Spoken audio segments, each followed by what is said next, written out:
Hello guys, so in today's video, I'm going to show you how to crop in Canva. Cropping is one of the simplest ways to clean up an image, draw attention to the right subject, and make your design feel more polished.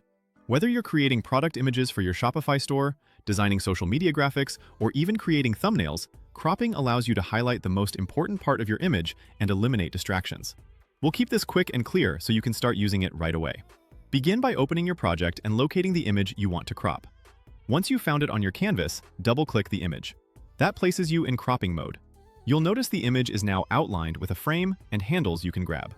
These handles are your tool to adjust the crop, and you'll find options on the left that are related to cropping, including tools to adjust the aspect ratio and to rotate the image if you need to correct or change its orientation. Aspect ratio simply means the relationship between width and height. Choosing a preset ratio helps you maintain consistent proportions when you're designing for things like social posts, banners, or thumbnails, which often require specific dimensions. For example, a square crop is great for Instagram posts, while a 16:9 aspect ratio works best for YouTube thumbnails.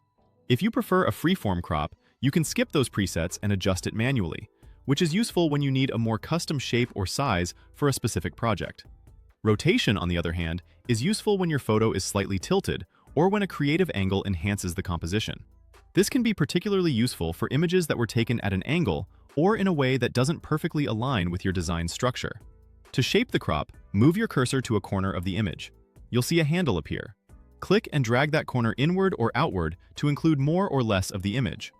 As you drag, pay attention to the edges of your subject and keep your framing balanced. For example, if you're cropping a product image for your Shopify store, make sure the product is centered and clearly visible.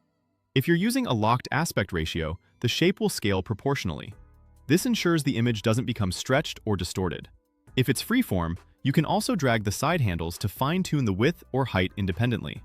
This flexibility allows you to customize the crop based on your design needs. Take a moment to preview the composition within the crop frame.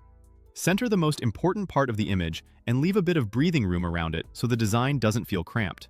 For instance, if you're cropping a product photo, make sure there's some space around the product so it doesn't look too tight within the frame. If rotation is needed, use the rotate control on the left to straighten the horizon or add a subtle tilt. This can be particularly useful when you're working with lifestyle or flat lay images, where a slight rotation can make the photo feel more dynamic. When the crop looks right, confirm the change by clicking Done. You can also click anywhere outside the image to apply the crop. That's all it takes.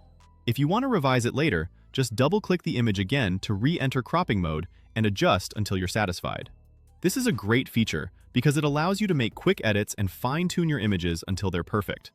With these simple steps, you can quickly refine any image, improve focus, and create a cleaner layout. This is especially helpful when you're working with multiple images in your project, like product images for your Shopify store or social media graphics that need consistent, polished visuals. Try it on a few pictures in your project and notice how much more professional your design feels once the crop is dialed in. Cropping is one of the quickest ways to elevate your designs and ensure that every image works seamlessly with the rest of your content.